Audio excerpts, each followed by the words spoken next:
குருபியோ நமஹா. நாளை தினம் மிதுன ராசினியர்களுக்கு ராசிக்கு 2ஆம் இடத்து அதிபதினு சொல்லக்கூடிய தனாதிபதி ராசிக்கு 12ஆம் இடத்துக்கு வரான். 12ஆம் இடத்துக்கு வந்தால் என்ன ஆகும் கேட்டிங்கன்னா, கையில் இருக்கிற காசுலாம் தண்ணி மாதிரி செலவஞ்சிகிட்டே போகும்.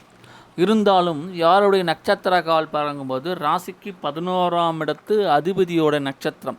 அப்போ 11ஆம் அப்படிங்கும்போது தனயோகம் உண்டு, தனலாபம் உண்டு, எண்ணியது நிறைவேறும், தொட்டது தொடங்கும்.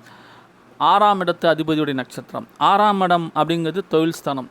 அப்போது வேலை நிமித்தமாக, உத்தியோக நிமித்தமாக, பணி நிமித்தமாக வெளியூர் வெளி மாநிலம் செல்லக்கூடிய யோகம் உண்டு. சென்று வருவதான நன்மை மேன்மை உண்டு. மூத்த சகோதர சகோதரியட்டு நன்மை மேன்மை உண்டு. நாளைய தினம் ஒரு சிறப்பான நாளாக தான் வரவும் உண்டு, செலவும் உண்டு.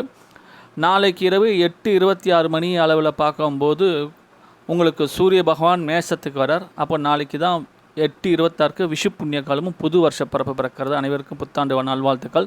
தொடர்ந்து நல்லா தந்த அனைவருக்கும் நன்றினை தெரிவித்துக்கிறேன். சேனலை மறக்காமல் சப்ஸ்கிரைப் செய்ய மறக்கடி. நன்றி, வணக்கம்.